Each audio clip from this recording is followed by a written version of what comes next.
Salve, camaradas da Runners Brasil! Aqui quem vos fala é Darlan Souza, o editor-chefe da maior e melhor revista de corrida de rua do Brasil. Sem sombra de dúvida, a revista é gratuita e está lá no nosso site para que você possa baixar o PDF, ler e compartilhar. Aproveite, o conteúdo é gratuito e já estamos aí com mais de 3 anos de conteúdo voltado para a corrida de rua, para melhorar os seus treinos, para melhorar a sua saúde e até mesmo, por que não, a sua performance. O nosso podcast é mais um dos braços da nossa revista e temos aqui recebido convidados para lá de especiais, ultra especialistas, pessoas que realmente entendem do que falam e entendem com propriedade, ou seja, vivem esse universo. Então agora, nesta edição desse podcast, temos a honra aqui de receber a nossa nutricionista Valéria Loeski. Seja muito bem-vinda, Valéria. Obrigada, Darlan. Obrigada pelo convite, pela parceria. Gostou de vir? Gostei demais. E mais uma vez, muito bom falar com você, discutir assunto e ciência com você, sobre corrida principalmente, né, que é a sua especialidade.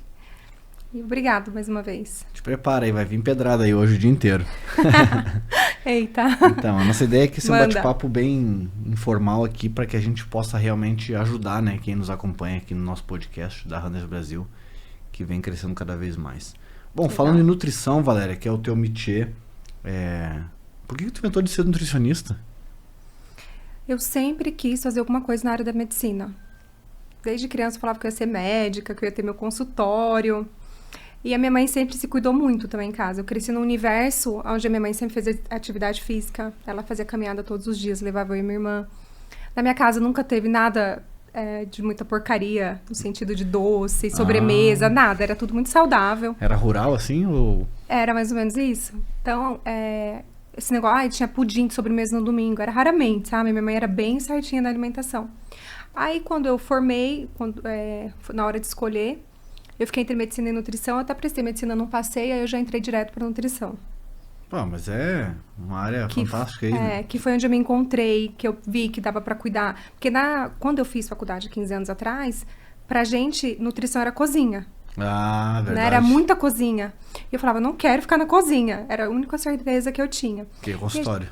E já tava tendo um barulho, né, de nutrição no consultório. Eu falei, é isso. Aí eu fui pra essa área. Eu fui lá no teu consultório lá em Itu. A Valéria atende em Itu, aqui em São Paulo. E o pessoal chama ela de doutora, realmente, né? É um consultório muito bonito e que atende essas demandas aí. Bom, a nutrição ela melhorou muito nos últimos anos, tanto com as pesquisas relacionadas à nutrição, quanto o quanto as pessoas estão entendendo a importância da nutrição, né? A gente sabe que a grande maioria das pessoas ainda tem dificuldade de entender o básico, mas por outro lado eu vejo que mais pessoas estão entendendo o poder da nutrição. E falando do poder da nutrição, Valéria, o poder da nutrição no esporte que você vivenciou agora, seja no futebol, seja em outros lados que a gente vai falar depois, o que você notou assim que as pessoas estão começando a entender assim o poder da nutrição dentro do contexto esportivo? O que você acha que mudou principalmente nos últimos tempos? Acho que o que mudou muito é a informação, né? Então, hoje as pessoas elas têm mais acesso à informação. Elas tendo acesso a essa informação, elas querem buscar comer melhor para ter performance, para ter recuperação, para ter longevidade também, porque o esporte e a comida, eles se unem, né? Pra gente viver mais. Então, eu sempre falo que quanto mais a pessoa, qual a palavra? Evolui mesmo. Mas ela quer se cuidar. Porque o nosso corpo e a nossa mente é uma só, né? Sim. Então, é corpo são, mente sã. Não é o contrário. Então, quanto mais a gente cresce, mais a gente quer se cuidar. Eu vejo que é isso. Prosperar mesmo no esporte, né? Exatamente. Bom, a gente escreveu um livro aqui em conjunto. Se chama Como Emagrecer Sem Sofrer. Aplicações práticas para emagrecimento. É esse livro aqui, né? Nosso livro aí que escrevemos, eu e Valéria, acredite, nós dois escrevemos um livro aí de emagrecimento. Na contracapa aqui tá a foto dela aqui toda bonitona e eu aqui comendo um pratão de saladão, um salatone. E esse livro aqui, Valéria, a gente fala aqui sobre algumas nuances, por exemplo, sumário. Temos aqui a parte comportamento, tem aspectos biológicos, tem a parte de treinamento, tem a parte de dieta e tem extras. Então a parte de comportamento. O que a gente pode falar de comportamento? O que é um comportamento saudável na nutrição? Fala um pouquinho para nós aí. Quando você me convidou para escrever esse livro com você, que eu sentei para escrever, lembro muito bem, foi na pandemia, né? E o que eu falei? Eu falei, gente, por onde que eu começo? Eu imaginei atendendo um paciente meu e eu comecei por ali, como se eu tivesse uma consulta. Passo a passo de uma consulta, eu coloquei ali. Por quê? Porque antes de ser nutricionista, eu sou ser humano. Então, eu acabo que eu passo pelas mesmas situações que qualquer pessoa passa, né? Então, eu sempre falo que assim, a parte do comportamento é a gente saber fazer uma escolha, escolher o que eu quero para mim, e em cima dessa escolha eu conseguir mudar os meus hábitos, né? E não é fácil pegar todos os hábitos ruins e jogar fora. Não. É degrau por degrau que a gente tem que fazer. Eu vejo, assim, na minha prática clínica, eu vejo que tem paciente que passa comigo e nunca mais volta. Porque na cabeça dele deve pensar, meu Deus, é uma coisa muito difícil. Que pra mim, na minha cabeça, é uma coisa muito simples, porque tá na rotina. E algumas pessoas não conseguem ter rotina. E eu sempre falo que alimentação saudável, você precisa colocar na sua rotina como você coloca acordar, escovar o dente, comer, trabalhar, treinar, voltar, dormir, tomar água. Tem que estar na rotina. Porque se está fora da sua rotina, se fica uma coisa muito complexa, muito difícil, tem que ser a castanha tal, senão não adianta, a gente não consegue fazer. Vira um negócio muito complicado, a gente não... Parece um termo, né? Nem sei se a gente pode usar isso, mas é o cachorro correndo atrás do próprio rabo ali, o paciente não consegue fazer. Fica em círculos, uma coisa que deveria ser básico, deveria ser simples. Então, o comportamento é mais difícil, porque o que emagrece primeiro sempre é a nossa cabeça. O que muda antes é a nossa mentalidade. Então, se você não tem a cabeça para isso, dificilmente alguém consegue seguir, mesmo a gente tendo tanta informação. E mais, o excesso de informação também é, por um lado, ruim, porque as pessoas pegam muita informação e não conseguem absorver quase nada. Aí não consegue fazer o básico, arroz com feijão. Porque acha que o arroz faz mal, que não pode feijão, que não pode pão, e por aí vai. Aí fica todo mundo perdido. Ou seja, como se diz em italiano, piano piano. Tem que ser passo a passo, né? Devagarinho, né? E essa mudança. Você enfatizou uma coisa bem importante, né? Que é essa construção, né? De fazer gradual essa mudança, de entender que é inserir, então, uma boa nutrição na rotina, mudar os hábitos. E agora trazendo um pouco até do que a gente vivenciou lá na USP e todo esse contato que a gente teve lá, e eu ainda tenho lá, a gente brinca que nutrição não é religião, né? Nutrição é ciência. Então, quando a pessoa entende que todas as decisões que uma nutri toma é em cima do que ela está embasada em ciência, tudo que ela toma é em cima das vivências práticas, que é a aplicação prática da ciência, ou seja, é aquilo que ela está vivenciando e vendo que tem a melhor resposta em cima do fator humano, né? Porque ninguém é máquina, né? Eu acredito que é a melhor forma de você conseguir, então, ter uma nutrição mais eficiente, mais saudável, entendendo que, inclusive, que é uma das coisas que a gente fala, né? Que como somos humanos, tem os períodos off, que a gente falou, inclusive, no nosso livro, que não é o dia do lixo, é o dia do... luxo. Fala um pouquinho para nós desse dia, o que você recomenda geralmente? A refeição livre, eu acho que o cliente precisa escolher o que ele vai querer comer naquele dia, né? Mas o que eu sempre falo é para não exagerar, por exemplo, na porção. Não é porque você comeu dentro da sua dieta, do que você gasta ali durante a semana, que você vai chegar no domingo e vai comer uma pizza sozinho, ou que você vai comer 2 hambúrgueres com batata frita. Não, segura a porção. Eu não sei se você lembra, no dia que você foi para Itu, foi meu aniversário. Fui lá, foi muito bacana. Aproveitei e levei você pro meu aniversário. Conheci até tua mãe lá. Aí na hora do bolo, eu dei bolo para todo mundo e eu não comi o bolo. Aí você fala, mas as pessoas, você vai comer o bolo? Eu falei... Eu não tava com vontade de comer bolo naquele dia, você entende? Então, às vezes, a gente pode ouvir o nosso corpo. Teria problema eu comer um pedaço de bolo aquele dia? Claro que não. Dentro da minha rotina super saudável, enfim. No meu treino, não vai fazer diferença. Mas a gente sempre escutar o nosso corpo. Poxa, se eu preciso daquilo, se eu posso passar sem, por que eu vou comer? Então, eu estava no meu momento off, mas eu também não quis. Mas eu poderia querer. É legal então, eu sempre poder escuto de escolha, né? Exatamente, um poder de escolha, escutar meu corpo. Se fosse na segunda-feira, aí no mesmo, sabe, isso foi na sexta, na segunda-feira chegou um paciente meu no consultório com um pedação de bolo de pote pra mim. Valéria, A minha mãe, minha sogra que faz pra vender com carinho, não sei o que, ela mandou pra você. Você acha que eu não comi? Eu comi, porque eu fiz uma escolha. Sim. Né? Então é isso, a gente escutar o nosso corpo. A nossa intuição, ela sinaliza a gente pra tudo. Eu sempre falo, tenha intuição na hora de comer também. O nosso corpo, ele sabe o que é bom pra gente. Vou dar um exemplo, tá? Vai lá. Chegou sexta-feira. Ai, vou comer uma pizza hoje, pode. Legal, todo mundo come pizza. Né? A gente é ser humano come pizza. Você chegou lá a pizza. Aí você come um pedaço de pizza. Aí você fala, tô com fome. Vou comer outro pedaço de pizza. E você come seu pedaço de pizza. Aí tá, ficou bem. Aí você fala, vou comer esse terceiro pedaço. E seu corpo já te fala que, não deveria comer esse pedaço. Ai, eu já tô satisfeita, mas eu vou comer. Esse terceiro pedaço vai te engordar. Vai te ser indigesto.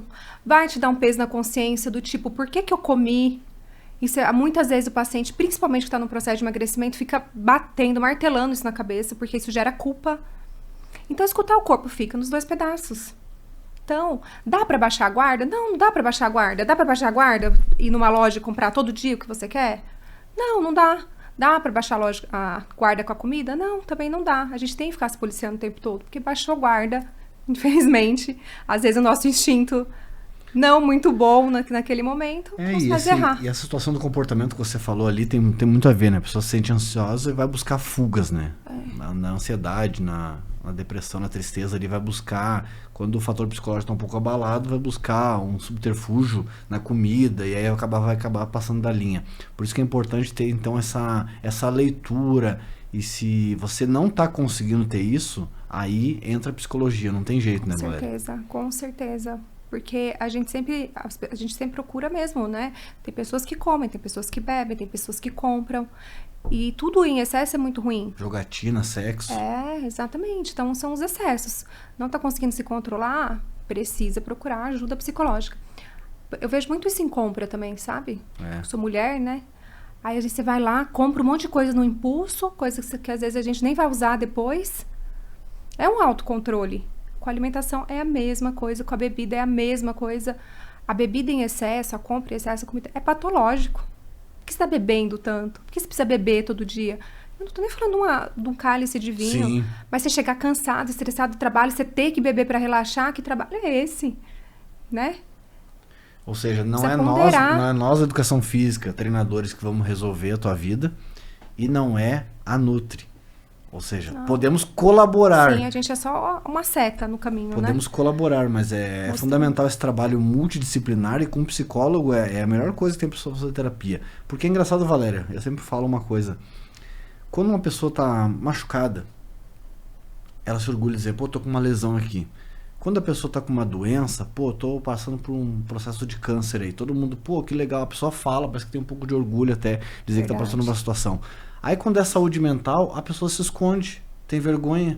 A pessoa não diz, eu tô deprimida, eu tô com tristeza, eu tô sentindo um pouco de ansiedade. Tem que dizer também e tem que procurar ajuda, porque quando machuca a perna, o corredor machuca a perna, já vai direto, vou no meu físio, eu vou no meu quiroprata. Aí, quando é saúde mental, aquela barreira, aquele tabu, a gente tem que todo dia falar nesse podcast aqui e falar na nossa rotina da importância da saúde mental, porque ela vai impactar. Totalmente. Uma pessoa que tá depressiva, que tá ansiosa, às vezes não consegue nem levantar da cama para correr, né? Para fazer uma boa escolha alimentar e assim por diante. Tem um estudo sobre longevidade que é muito legal. Eu até fiz um vídeo no meu Instagram que eu coloquei o tema Você é feliz? Aí esse estudo, eles triaram os hábitos de pessoas que vivem muito na Europa. Aí eles descobriram alguns padrões nessas pessoas. Então, eles comem até 3 horas antes de dormir. Olha. Então, ou seja, dormir e deitar é um péssimo hábito. Então, 3 horas antes de dormir. Eles comem frutas e legumes da estação. Isso é muito importante, porque eu sempre falo, Deus, na sua infinita sabedoria, Ele sabe o que é melhor pra gente no verão, o que é melhor pra gente no inverno. Por que dá laranja e mexerica no inverno? Porque tem vitamina C, olha como, né? Enfim, a natureza, Deus é perfeito. Que mais? Bebida. Então, você pode beber, mas com a consciência de compartilhar um momento com seus amigos ou com a sua família. Eles oram, eles têm a espiritualidade desenvolvida, então eles oram juntos uma vez na semana, enfim, eles desenvolvem a espiritualidade deles. Doce, Não é que nunca mais come doce, mas eles fazem o consumo de doce esporadicamente. Consciente. E o fator mais importante de todos é ser feliz. Olha só. E ser feliz não é ser livre de problema, ou livre de, enfim, de tudo que a vida traz pra gente, né? Até mesmo do estresse, das pressões. Mas é ser mais feliz do que triste. É mais feliz do que ansioso. É mais feliz do que qualquer outra coisa. Né? A gente conseguir ter essa mente, mais uma vez, para passar por cima de todos os problemas, porque eles vão vir. A vida é cheia mesmo de altos e baixos. Tem dia que a gente tá super bem, tem dia que a gente tá mais ou menos, né? Que aconteceu alguma coisa, por aí vai. Bom, uma coisa que eu já aprendi na minha prática, Valéria, é assim, ó. Como a gente não tem uma vida linear, a gente queria ter uma vida linear, né? O nosso sonho do humano é ter uma vida linear. A gente não tem altos e baixos e tal. Quando acontece alguma coisa que a gente não espera que seja ruim, eu coloquei na minha cabeça que eu falo essa palavra assim, ó. Me ferrei, me fudi. Porque quando eu aceito isso, pronto, tá leve. Ah, tô vindo, vamos imaginar que eu tô vindo pra gravar o podcast aqui. Furou o pneu do carro e tal, perdi o horário, não vai rolar. Assim, cara, deu. Eu também. Me fudi. Sim. Acabou. Não vai rolar o podcast hoje. Vamos pro próximo. O que eu tenho? Às 11 horas sem tal coisa e tal. Pronto. Quando a gente aceita, depois que começa a falar isso, façam essa prática. Eu faço também. Aceita que não deu certo e bola pra frente. É isso mesmo. Cara, é muito engraçado. Parece É que libertador. É libertador. É, porque eu tinha isso antes. Eu tô atrasada. Ai, já começava a me dar um negócio ruim. Isso eu não sei o quê. Qualquer coisa que acontecia acabava com o meu dia. Ai, não acredito que não deu certo. Não. Porque não depende da gente. Não. Nem tudo tá no nosso controle. E, infelizmente, a gente não controla 90% das coisas que acontecem com a gente. É aceitar. Aceitar e partir pra próxima. Não deu dessa isso vez. Pode acontecer até em treino, né? Ah, vou treinar. Pô, sei lá, perdi meu gel ali no percurso, ou até mesmo aconteceu alguma coisa ali, eu não acordei, perdi o treino. Ah, me fudi, perdi o treino. Bora dormir, vão mais, amanhã eu treino. Quando a gente aceita, é libertador, você fica mais leve, senão tu fica ansioso, aí acaba comendo mais, acaba fazendo uma série de coisas. Bom, Valéria, sobre escolhas, a gente já falou um pouquinho sobre isso aqui, sobre essa parte comportamental. Eu queria abordar um outro assunto aqui com você, que é sobre... Eu até ia falar com você no consultório, mas falar aqui no nosso podcast. Que é sobre o consumo de carboidratos durante exercícios de longa duração. A gente sabe a importância e alguns têm características diferentes. Por exemplo, o esporte de longa duração, como o futebol, ele é intermitente, ele tem umas características. O esporte de longa duração, o ciclismo, ele tem uma outra característica. E a corrida, ela tem outra característica ainda, dependendo da prova, seja de longa duração. Obviamente que outros fatores devem ser levados em consideração, como o clima, a altimetria, o tipo de terreno que você vai enfrentar, e aí sim a nutrição vai estar ao seu lado. Para o praticante de maratona, meia, o que você recomenda de uso e consumo de carboidratos? Porque ainda é um tabu, tem gente querendo fazer meia maratona sem consumir carboidrato durante a prova. Então estou trazendo aqui já uma polêmica, né? Eu sempre falo, né, que começa no preparo, antes nos treinos, mas nos dias das provas, a gente faz uma ceia mais carregada em carboidrato.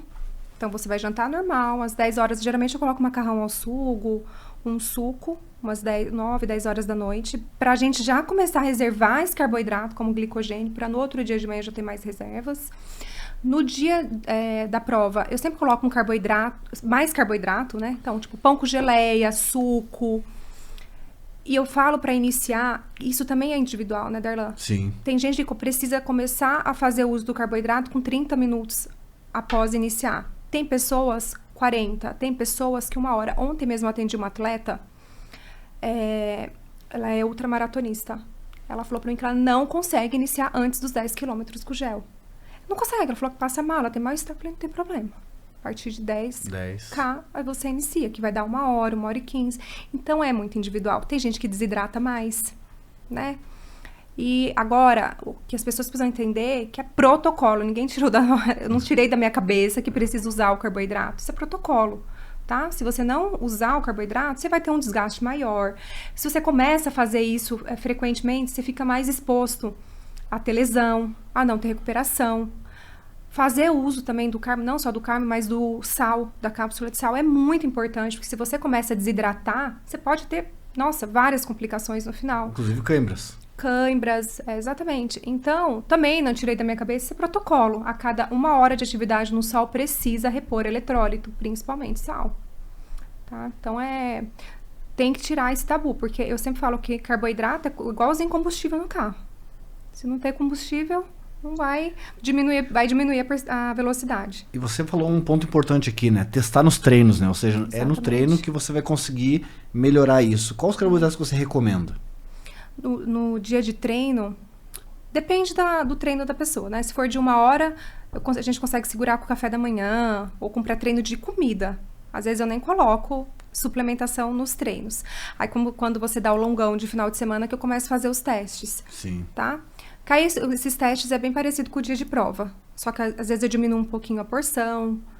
Tá? Às vezes eu falo, começa a iniciar, vai correr 2 horas. Eu peço para iniciar com meio gel, a cada meia hora ou 45 minutos. A gente vai fazendo esses testes no longão. Bacana, bacana. Esse teste é importante, por isso que a gente fala, né? Tem um livro muito bacana que eu indico para você ler, chamado Pensamento Sistêmico. Pensamento Sistêmico. Anota esse livro aí. Os Paradigmas da Ciência. E esse livro, ele fala o quê? Que a ciência anterior, a ciência veio lá da matemática, da física, ela buscava exatidão. Ou seja, René Descartes. A precisão. Aquela coisa dura, reta, que a matemática e a física querem. 0,8 é 0,8, não é 0,7. Aquela precisão. Então a ciência surgiu disso aí. Quando as humanidades começaram a entrar nisso aí, falaram assim, não, mas calma aí, isso funciona legal na física, na química, em vários. Só quando a gente vem pro meio biomolecular, quando a gente vem pra parte humana, quando a gente vem pra parte biológica, as coisas não respondem bem assim com exatidão, né? Se eu medir o Darlan correndo lá, 30 minutos, medir o nível de glicose dele, talvez está com a glicose alta ainda e não precisa do carboidrato, mas talvez a Valéria com 30 minutos de corrida, que ela não está correndo agora, nossa, 30 minutos ela está quase desmaiando. Sim. Então, assim, o fator humano é importante e por isso, Valéria, que a gente brinca que leva gels a mais, que inclusive é uma recomendação que eu coloco, de levar gel a mais, porque pode cair do bolso. E aí? E se cair do bolso? Porque às vezes tá correndo, cai do bolso. Não vai voltar para juntar, já era, perdeu. Então leva gel a mais e vai sentindo. E aí, a percepção subjetiva de esforço. Pô, vou correr em Manaus, 45 graus. A umidade relativa do ar lá em cima. É óbvio que eu vou precisar de mais carboidratos, não é mesmo? Com certeza. Se eu tô correndo em Porto Alegre, friozinho, clima gostoso, todo nutrido, descansei a semana toda, pô, daqui a pouco esse gel não vai entrar em 30 minutos, porque é 30 minutos. Não, às vezes dá pra colocar um pouquinho ali na frente, tá bem, igual tu falou. Essa menina falou, pô, 1 hora de corrida e, pô, não dá pra entrar um gel ainda. Então ter esse fator humano, e por isso que o pensamento sistêmico fala isso, porque não é só o objeto ali, não é só aquela exatidão. Tem um fator humano. Entender sobre o fator humano é fundamental. E eu que atendo, eu que tô lá, às vezes é muito, gente, é uma variação muito grande, que nem essa paciente minha, ela tá toda definida, que ela corre, ela faz vários esportes, e aí ela só treina em jejum, os 10K que ela faz por dia, 1 hora de corrida só em jejum. Valéria, não adianta você colocar comida pra mim. Tem gente que não consegue correr. Não. Que é ultramaratonista também. Eu vou colocar comida pra ela? Não tem como. Não tem. Coloco no máximo uma cafeína, tomo um cafezinho. Vai embora. Não dá. Então, assim, é muito individual. E ela perde performance? Não. Uma briga eu tenho também esse negócio de, eu corro em jejum. Aí eu falei, que horas tu comeu a última vez? Eu jantei umas 11h30, fui ver um negocinho, aí tomei um suquinho, uma 00:30. Que hora tu acordou pra treinar? Lá em Recife eu acordo. 5 horas da manhã. Que jejum, meu irmão? Exatamente. 5 horas de intervalo? 5 horas eu almoço meio-dia e vou tomar café da tarde às 5. Isso não é jejum. Exatamente. Jejumzinho assim, ainda dormindo tá ainda. Ainda dormindo. Eu falei assim, cara, se vacilar, tu ainda dá um arroto, tu ainda tá com o suco na boca ainda. Tá bem abastecido, então, assim, né? Cuidado com esse negócio de jejum, que não quer dizer que você foi dormir que você tá em jejum. Então, quando eu vou num show de rock, sai 3 da manhã, e no outro dia eu tomo café às 7, eu vou tomar um café agora, porque eu saí do show ontem às 3, eu tô em jejum. Ah, tá. Tu saiu do show, onde é que você foi lá? Qual show mesmo, Valéria, que você foi? No Rio? Coldplay. Aí eu saí do Coldplay 3 da manhã, aí jantei lá, aí 7 horas da manhã, vou comer, tô em jejum. Cara, faz só 4 horas que tu saiu do show do Coldplay. E nós comemos. Tu não tá Todo em mundo jejum, saiu não. do show e foi comer. Então, assim, não cuidado com essa questão de jejum. E já pegando esse gancho, Valéria, a gente falou no nosso livro, entre vários assuntos polêmicos, a Valéria está, Darlan, tem certeza que vamos fazer isso? Vamos, se esse processar, a gente paga o processo. Algumas pessoas acreditam, Valéria, que o jejum vai resolver o problema da obesidade e do sobrepeso. Valéria, é só fazer jejum e você dá aqui a credencial e acabou a... Isso, você faz jejum, vamos supor, né? Vou dar um exemplo. Faz jejum de 24 horas. E vai lá e quebra com um bolão de chocolate. Né? Com uma batata frita. Não tem sentido nenhum. O jejum, ele emagrece por conta da restrição calórica. Reduz as calorias. Reduz as calorias. Então, só que dentro da... Pensando mais uma vez no meu paciente, quando eu vou montar um cardápio para ele, um plano alimentar, eu tô pensando... Nós, nutricionistas, a gente não pensa só em caloria. A gente tá pensando o tempo inteiro em nutriente. Será que ele tá batendo as necessidades de vitamina, de proteína, de carboidrato, de gordura boa? Na hora de montar um cardápio, eu tô pensando nisso. O paciente que tá na minha frente, ele quer resolver o problema dele como? Não comendo. Parando de comer, restrição calórica. Porque na cabeça das pessoas, todos os problemas vão ser resolvidos com restrição calórica. Só tirar as calorias da Só tirar, resolveu. Não adianta fazer jejum, não adianta fazer nada se você não nutrir o seu corpo. Porque os nutrientes, vitamina, mineral, eles são cofatores de tudo no meu corpo. Então, para formar hormônio, enzima, sistema imunológico, neurotransmissor, eu preciso de vitamina e mineral. Então, olha como é lindo. Eu preciso de vitamina D, C, sei lá, B12 para formar testosterona. Senão, não forma. Aí você entra em restrição calórica para emagrecer, só que você não está consumindo o que você precisa de vitamina e mineral. O que acontece? Fora o distúrbio de comportamento. Exatamente. Aí o que vai acontecer com essa pessoa? Ela vai começar a ter perda de massa muscular, o cabelo vai cair, a unha vai ficar fraca, vai começar a ter vários outros tipos de problema. Você resolveu um problema com restrição calórica severa e ganhou outro problema. Parabéns. Né? Não teve a cabeça boa para fazer o que precisava ser feito com constância. Eu gosto, assim, eu até passo jejum, dependendo da pessoa, se ela consegue fazer como estratégia. Então, por exemplo, fazer jejum umas 2 vezes na semana. Limpar o intestino. Ou para a própria mente, porque para a mente é muito bom fazer o jejum, tanto que todas as práticas religiosas, elas pregam jejum.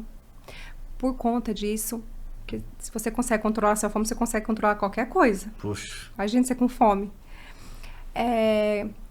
No sábado, fui lá e comi um monte. Faz um jejum no domingo, né? Porque a gente esvazia. Tá com glicose alta lá, exatamente, né? A gente tira um pouco, esvazia essa reserva de glicogênio que a gente ganhou no dia anterior. Então, assim, como estratégia, e 2 vezes na semana, dependendo do paciente, se ele consegue fazer, é até legal.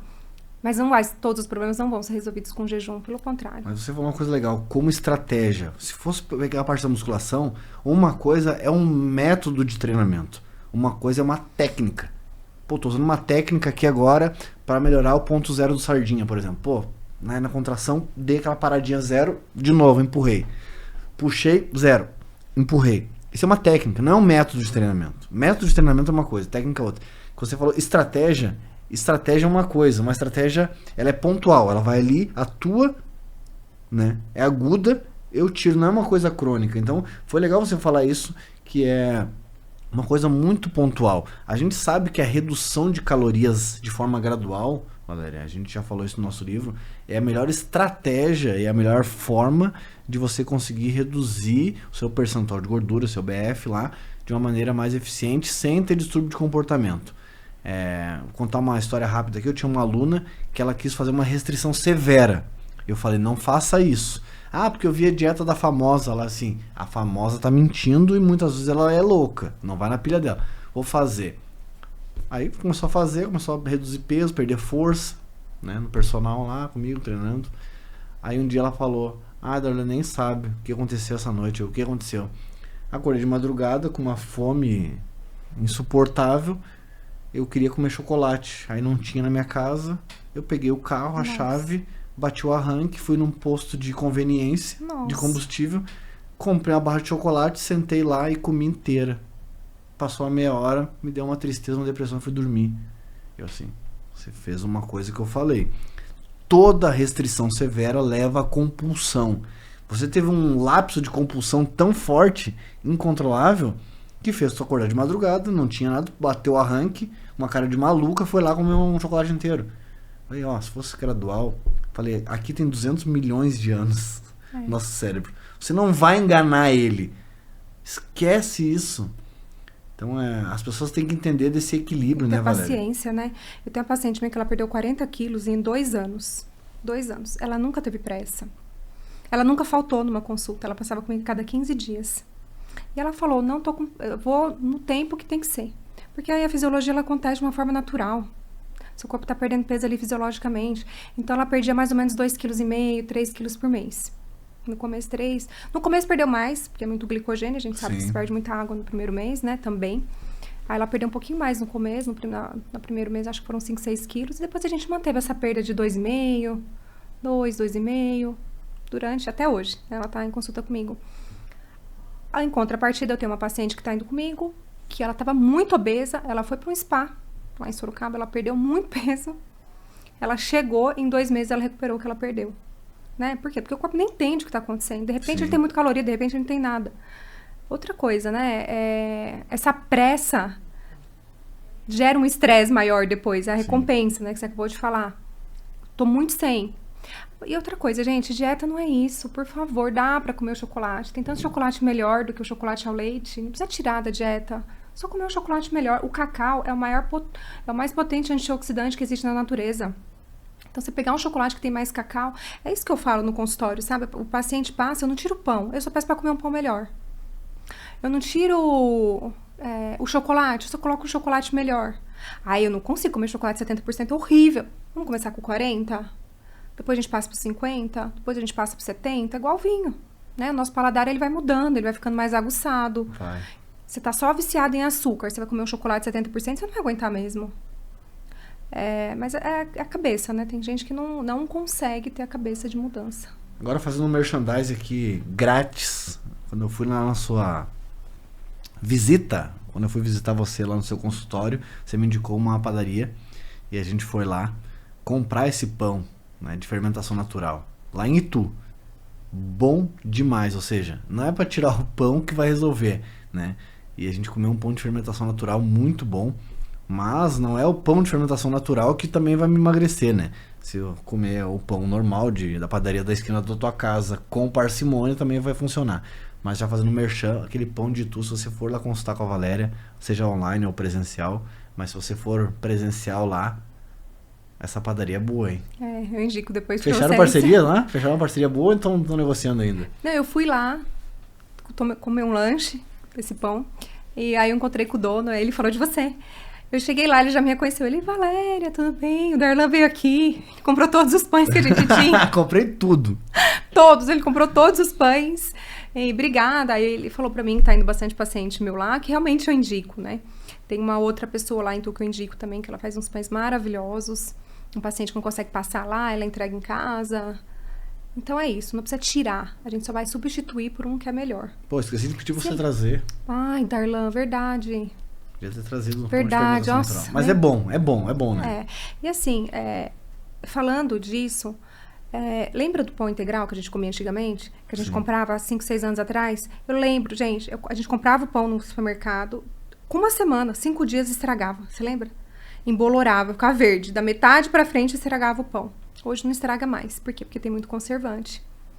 Então, assim, a gente precisa dar preferência para as coisas mais naturais mesmo, porque tudo que tá na natureza, que nem tudo, né? Mas a maioria das coisas que estão na natureza é compatível com nós. Ou seja, tudo que é muito dos antes. Exatamente. Corantes, acidulantes, reduzir ao máximo, né? Reduzir ao máximo, né? Porque as pessoas acham que é brincadeira, não é brincadeira. Tem muita gente tendo doenças sérias, principalmente doenças autoimunes, por conta disso.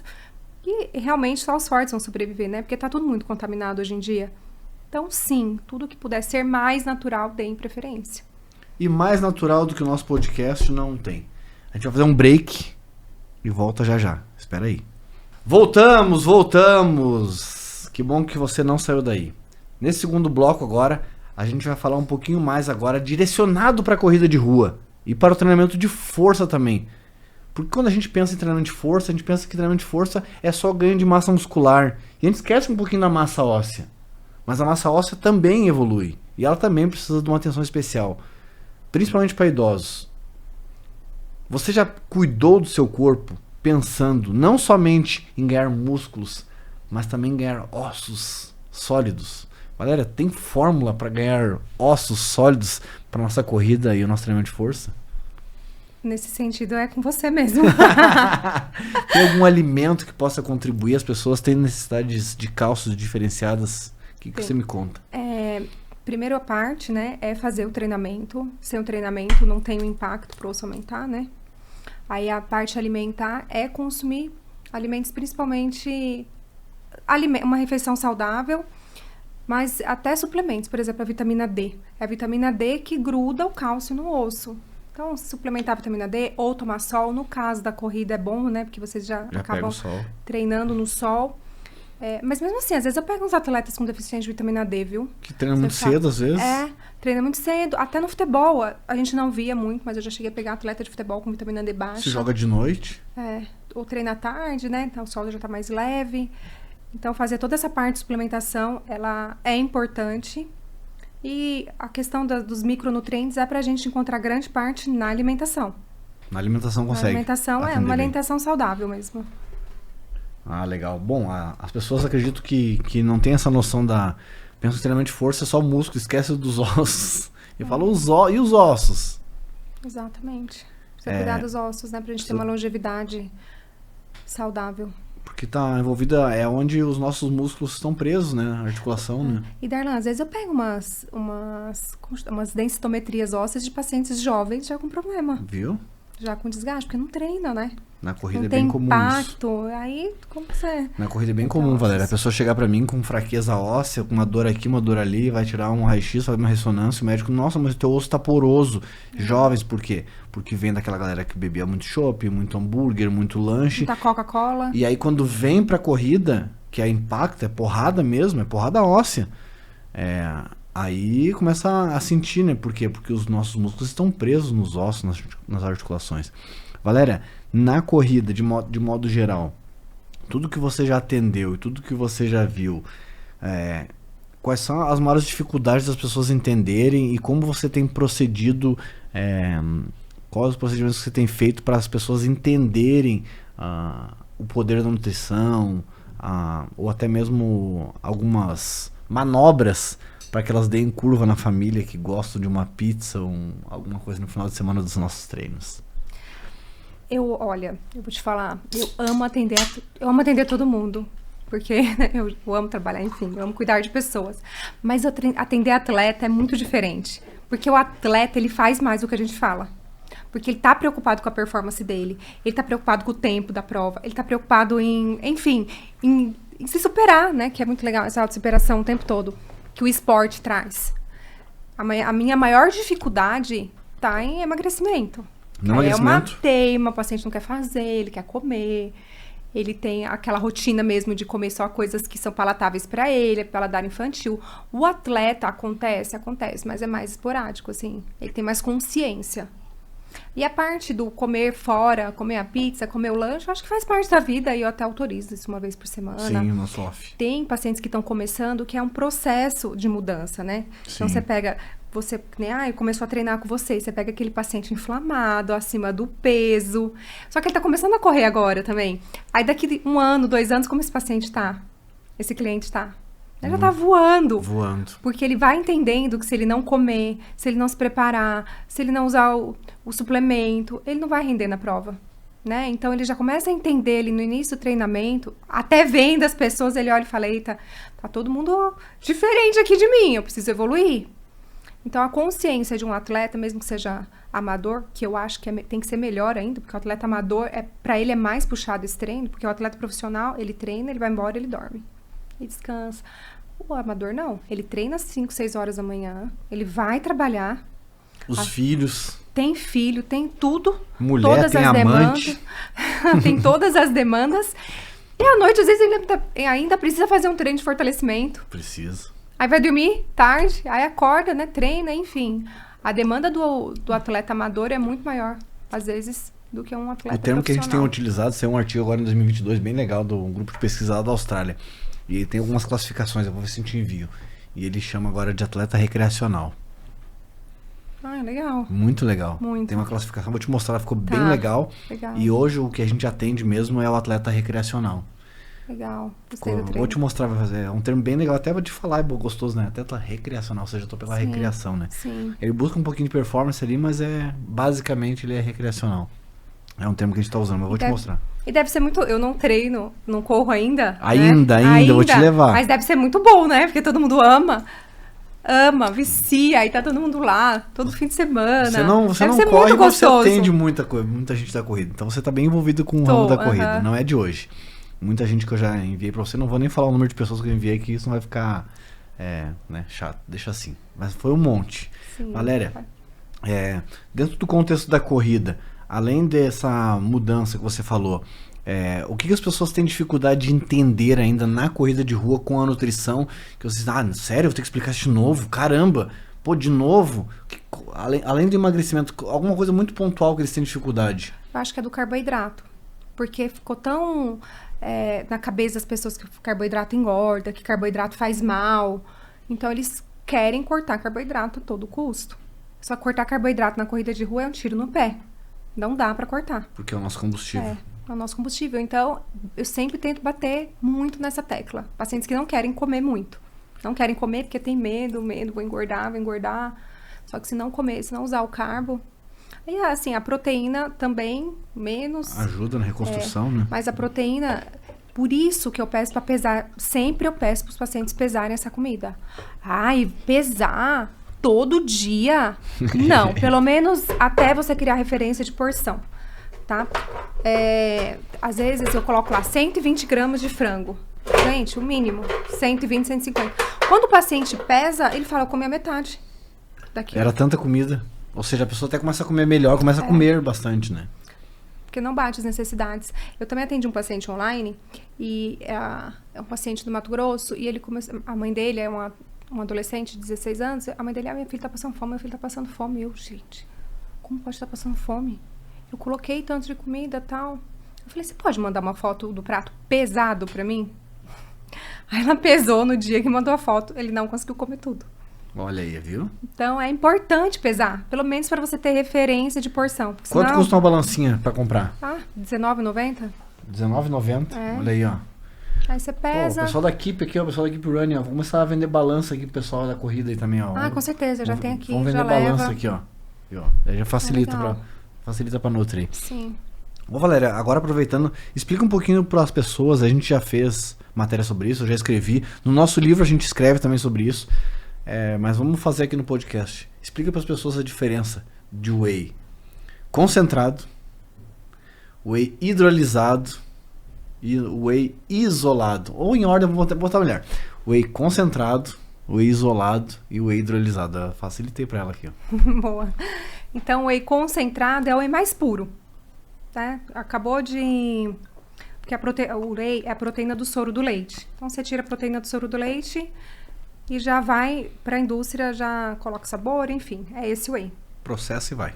Processa e vai. Ele é mais puro mesmo. Não puro. Ele é mais básico, vamos supor. Básico. Basicão. Basicão. Aí o whey isolado, ele é isolado de algum composto. Então, por exemplo, ele é isolado de lactose. Ele é isolado de sódio. Ele é isolado de açúcar. Mas geralmente o whey protein isolado é de lactose. Mas sempre é importante ler, tá? O rótulo. Porque nós não temos uma legislação tão firme para isso. Tá? Não vou entrar em outro assunto, mas enfim. E o whey hidrolisado, ele tem algumas enzimas digestivas. Que é para fazer a digestão mais rápido. Melhorar a digestão hidrolisada. Melhorar a digestão, porque tem gente que tem uma digestibilidade um pouco mais rápida, tem gente que tem mais lenta, aí acaba optando pelo whey hidrolisado.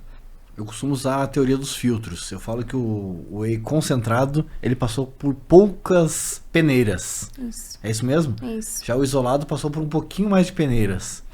E o terceiro passou por muitas peneiras, ou seja, Exatamente. é o whey mais puro. E a questão dos valores, obviamente que o concentrado é mais caro. Concentrado Não, é mais mais barato. Aí o Isolado médio. intermediário, E o hidrolisado geralmente é mais caro. é o top. É. Eu uso hidrolisado, gosto muito de usar o hidrolisado, mas eu sei que também poderia usar o isolado, né? Não é obrigação de usar o hidrolisado, né, Valéria? Você eu acho você que- não manda o hidrolisado o tempo todo, né? Não, eu sempre falo, vamos fazer teste. Paciente que nunca nem tomou whey, eu nem passo whey de pote. Falo, vai lá e compra um sachê e experimenta. Porque se eu tomo whey protein, me dá uma distensão abdominal. Eu tenho, porque eu tenho intolerância à lactose desde criança. Então, eu passo mal com muito suplemento que tenha, né? Aí eu sempre falo pro paciente, testa. Às vezes o paciente, não tem problema nenhum, não. Aí você passa o whey normal, dá gases, não consegue mais tomar. Então, testa primeiro. Compra os sachês, vê o que você se adapta melhor. Porque, whey protein? infelizmente, a gente tá tendo um aumento de sensibilidade alimentar. Sim. Muito, né? A gente tá muito exposto a químicos e tal, e a sensibilidade alimentar tá aumentando sim. Então, não é todo mundo que pode, todo mundo, tudo o tempo todo, não. Tem que fazer esses testes, tá? E o whey protein, ele serve pra ganho de massa muscular. O que mais que ele serve? O que serviria? Por que diabos eu teria que tomar um whey protein? Para as pessoas entenderem, o corredor ou a pessoa que está treinando musculação. O whey protein, ele é importante para fazer a recuperação muscular. Ele é muito fácil de tomar, né? Você põe um pó aqui, água, você mexe, você toma o seu whey, come uma fruta, por exemplo, no pós-treino, você já tem recuperação muscular, ele ajuda no ganho de massa muscular, ele ajuda a gente a bater as nossas necessidades proteicas ao longo do dia, né? Então, assim, na realidade, o que ajuda no ganho ou na recuperação muscular é a proteína, né? Então, dependendo da hora que você for treinar, você não precisa nem tomar whey. A gente pode colocar whey em um lanche, por exemplo, né? Em outro horário. Se você vai treinar 11 da manhã e vai almoçar meio-dia, não tem por que você tomar um whey protein no pós-treino. Ou à tarde, se você vai jantar em seguida, ou vai fazer uma refeição ali à tarde, sei lá, que tenha um atum ou um frango, não tem por que comer também. Às vezes tem paciente meu que não gosta de tomar whey. Sim. Aí eu falo, então come uma tapioca de frango, ou um lanche de atum, onde você estiver. Leva para o trabalho esse lanche. Mas o whey, a proteína em si, ela é muito fácil, né? Qualquer pessoa consegue carregar a proteína. Só comprar um copo, colocar o pó e fechar. Na hora que você quiser, você põe água, chacoalha e toma. Coloca na coqueteleira. A gente fala também, né, Valéria? Você me corrige se eu estiver errado, nós que viemos da área de treinamento, que ela promove uma maior saciedade, né? Quando a gente está com a proteína alta, ela promove, então, uma maior saciedade. Você acaba reduzindo um pouco da fome. Sim. E uma outra coisa também que a gente gosta de falar do consumo adequado de proteína, porque uma molécula, uma proteína, vamos pensar assim, uma proteína é uma porção de moléculas de aminoácidos. Então, eles circulantes na corrente sanguínea vão facilitar muito essa reconstrução muscular, essa regeneração. Como você falou, não é, vou comer aqui, vou ali e já dá resultado. Esse é o pensamento cartesiano, não. Se você comeu, ela está circulante, essas moléculas de aminoácidos estão circulantes na corrente sanguínea, quanto mais você deixar circulante entre as células, maior vai promover, então, essa recuperação muscular e esse ganho de massa óssea e muscular, né? Então, é isso mesmo? Isso mesmo. E lembrando que essa proteína precisa ser fracionada ao longo do dia. Não adianta eu não usar proteína no café da manhã e no almoço eu comer 1 quilo de carne. Eu não vou absorver. A gente absorve mais ou menos 20 a 30 gramas de proteína por refeição, dependendo do peso da pessoa. Também que nem, se eu fizer a minha conta, eu preciso de 14 gramas, vai vendo?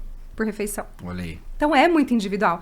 Agora, se eu pegar um atleta que pesa, um atleta de hipertrofia que pesa 100 quilos, ele vai precisar de 14, de 20? Não, ele vai precisar de um pouquinho mais. Quase 40 já, né? Então, isso também é individual. Mas é certo que a gente precisa fracionar a proteína ao longo do dia, tá? E para quem é atleta, comer no mínimo 4 vezes por dia proteína, tá? Olha aí. Tem atleta que eu coloco até 5, 6, dependendo da modalidade. Uma coisa que eu explico também, você me ajuda a ver se eu estiver errado, você me corrige. A pessoa diz assim, mas então tá, eu preciso comer 40 gramas, né? A Nutri me falou. Então, se 40 gramas de proteína, vamos imaginar, tô lá em cima, né? Não, nem vou botar os 20. Então, se um bife de frango tem 100, eu corto o bife na metade, peso, deu 50 gramas, fechou. Pá, 40 gramas de proteína. Valéria? Não. Na verdade, a conta é a seguinte, 100 gramas de frango vai te fornecer 20 gramas de proteína. Repita, por gentileza. 100 gramas de frango ou 90 gramas de carne vai te oferecer 20 gramas de proteína. E o resto é gordura, carboidrato, água, fibra. fibra. Mas é essa conta. Então entendam isso. Que no Whey Protein, quando você pegar lá, você vai ver lá que um scoop de Whey Protein tem 40 gramas de pó, 22 de proteína, 5 de carboidrato, 3 de gordura, sal, não sei o que. Então assim, cuidado. Por isso que existem as nutricionistas, para elas ajudarem a fazer esse cálculo. Do mesmo jeito que tem paciente, eu já peguei paciente usando 2, 3. Ai, que delícia esse whey, vou usar 3 scoops. Tipo, não. Não, o excesso também prejudica. O excesso também prejudica. Você vai dar muito trabalho pro seu rim absorver tudo isso. Ah, mas é tão gostoso. Eu faço tipo uma papinha, um monte de gente fala isso pra mim. Eu faço uma papinha aqui, ó, com whey e uma fruta picada, aí eu coloco 2, 3. Não, é um. Cuidado com os excessos. O excesso, né? E além do paladar infantil que a gente tava falando, né? Paladar infantil. Valéria, agora a gente falou no nosso livro aqui, também é importante falar sobre a questão do preparo. Eu queria que você falasse, porque as pessoas dizem, eu comi um ovo. Na minha prática aqui com um personal trainer, né? Treinador. Eu comi um ovo, pô, legal. Mas eu tô engordando com ovo. Mas vem cá, demorou um tempo pra... Mas como é que tu faz esse ovo? Eu frito. Meu Deus. Então tu tá comendo 5 ovos, porque tu viu os bodybuilders comendo 5 ovos, mas tá fritando 5. Falei, o preparo, ele é tão importante quanto o próprio alimento. E a gente falou no nosso livro sobre isso. Fala um pouquinho sobre o preparo, Valéria. Demorou a cair a ficha. Um dia eu me falei, mas calma aí. Eu preparo. Tá errando o preparo. Exatamente. Não, o preparo é tudo, né? Porque se você preparar o alimento errado, enfim, ele perde a função. Como que eu posso começar explicando? A parte dos ovos. Sempre usar pouco, que nem tem muita gente, vou fazer na manteiga, uso um monte de manteiga. Não, é pincelar. Pessoas que comem fora todos os dias é um problema também, porque a gente não sabe como foi feita essa comida. Em casa a gente consegue controlar. Mas, não sei se tem uma forma mais específica de eu falar. Tem que aprender a porcionar essa quantidade de óleo e de gordura que você usa nas suas refeições para o preparo. Eu gosto muito de usar azeite de oliva normal, não precisa ser extra virgem. E é assim o azeite? Não, o azeite eu até coloco lá na dieta, né? Meia colher de sopa para temperar. Nos clubes de futebol que eu trabalhava, eu bati o olho, eu já sabia se tinha usado muito óleo ou não. Então, eu tive que fazer esse trabalho lá com as cozinheiras, de estar junto, de pedir na hora do preparo usar pouca gordura. O preparo das saladas e dos legumes, eu não pedia para elas fazerem já temperado. Cada um tempera no prato. Hoje, eu procuro almoçar em lugares que não temperam a comida. Os legumes, é tudo no vapor. Então é nesse restaurante que eu vou. Que eu almoço todo dia no mesmo restaurante. Nada já preparado, porque geralmente é gostoso, mas não é tudo feito na manteiga, muito azeite. Porque as pessoas têm ideia que azeite de oliva é natural, então eu posso botar um monte, ficar lá dando 40 voltas, vai ter uma tendinite no braço. Exatamente. Quanto azeite de oliva o certo mesmo, Valéria? Então, depende da pessoa, mas no máximo uma colher de sopa de azeite. No máximo uma colher de sopa? Mas a maioria, quando eu faço cálculo, dá meia colher de sopa. Meia colher de sopa, ou seja, uma colherinha de chá, talvez. Na refeição ali vai ser mais ou menos isso, porque ele é maravilhoso para a saúde, ele é um potente antioxidante, ele ajuda no emagrecimento, por conta, ele tem muitos flavonoides, então ele é anti-inflamatório natural, né? Mas, enfim, tudo que é em excesso faz mal, porque ele é uma gordura, e a gordura, ela é muito calórica. Então, meio piache molto. Então cuidado no preparo, o tempo todo. Toma cuidado. Então a gente falou aqui de preparo, a gente falou de whey protein.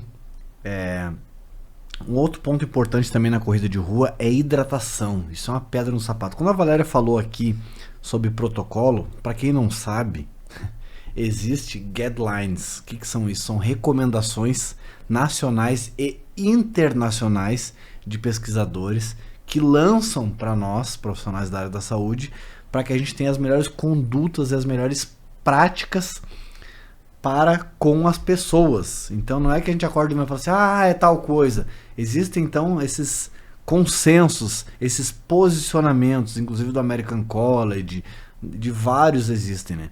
E por isso que quando a gente fala alguma coisa, uma recomendação, é porque a gente está embasado nisso, além da prática. E qual é a recomendação de hidratação que a gente tem, Valéria, hoje, e o que as pessoas entenderem? No mínimo 40... você faz uma conta, seu peso vezes 40, tá? Dependendo da prova, um pouquinho mais. Então, imagina, uma pessoa 70 quilos vezes 40, 2 litros e 800. Só que assim, não é só no dia. Eu sempre falo, você precisa chegar hidratado pro seu treino e chegar hidratado pra sua prova. E não virar copão de água, porque você vira copão de água o tempo todo, seu corpo nem absorve isso. Então tem que fracionar essa água mesmo, de golinho em golinho, ao longo do dia todo.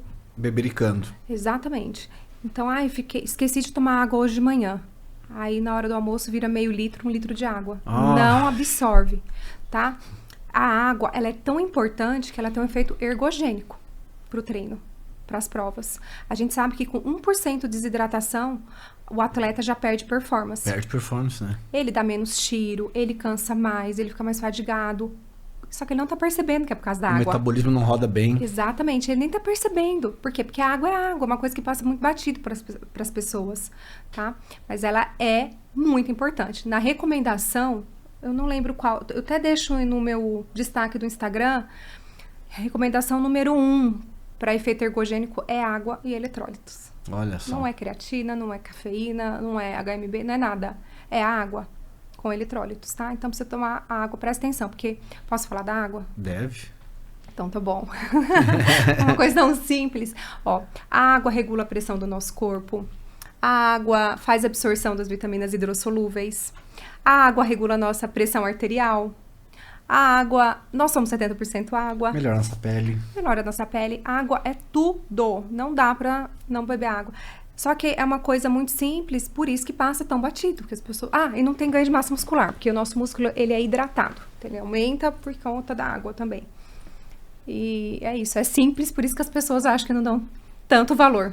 Não, é interessante. Né? Nas provas, a maioria das provas aí, é uma recomendação da World Athletics, que as provas são obrigadas, pelo menos as provas verificadas, que a cada 5 km tem que ter um posto de água. Perfeito. Mas a gente tem notado que alguns organizadores têm colocado de 3 em 3, o que facilita até pela questão climática do Brasil.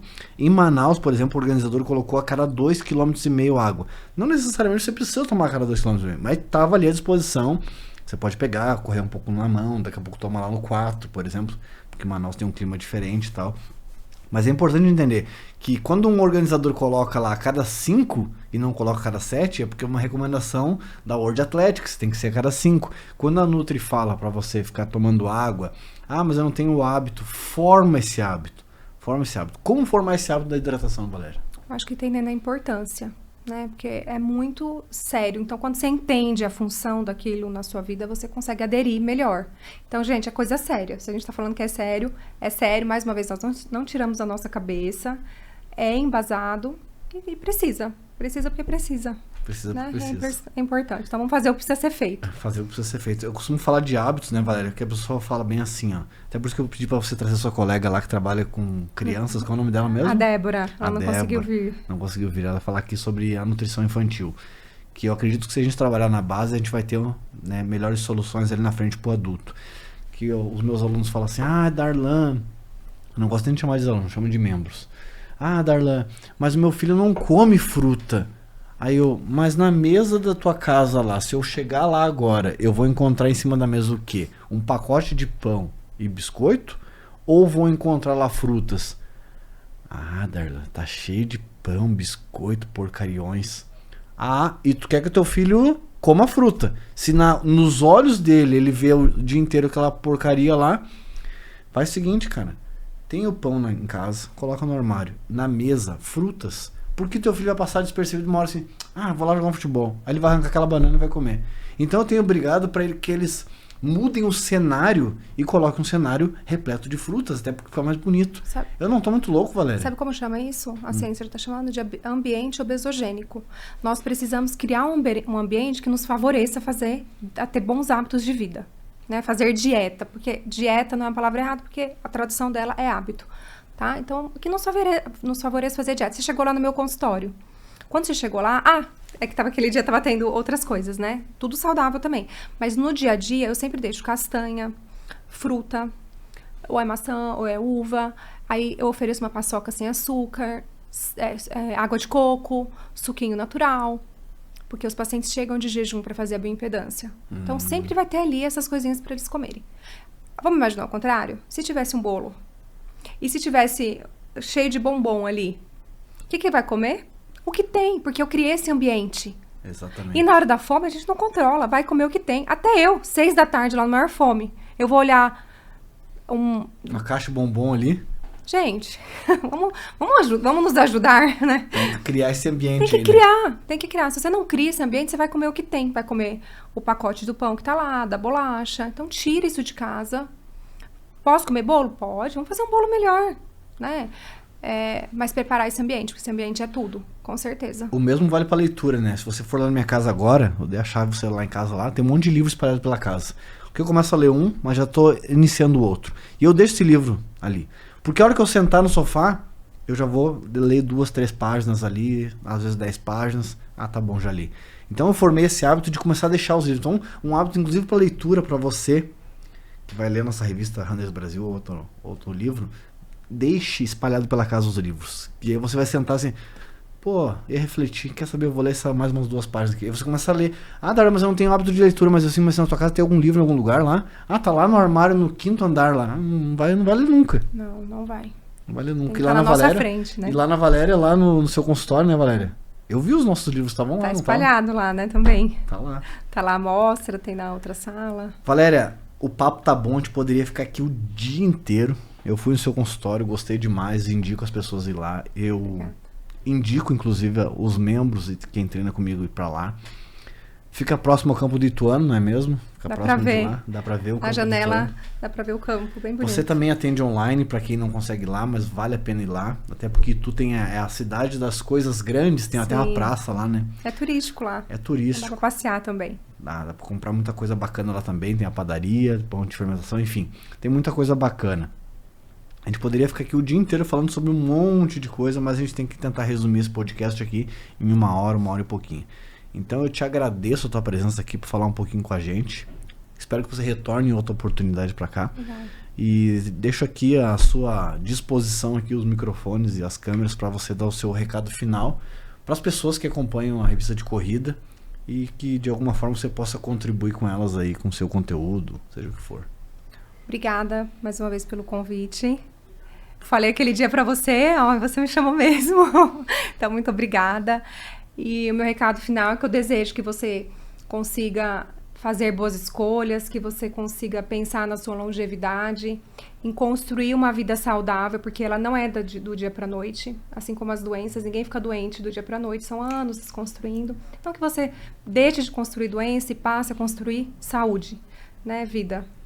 Então é isso, porque um corpo são, a gente vai ter uma mente sã. Bacana.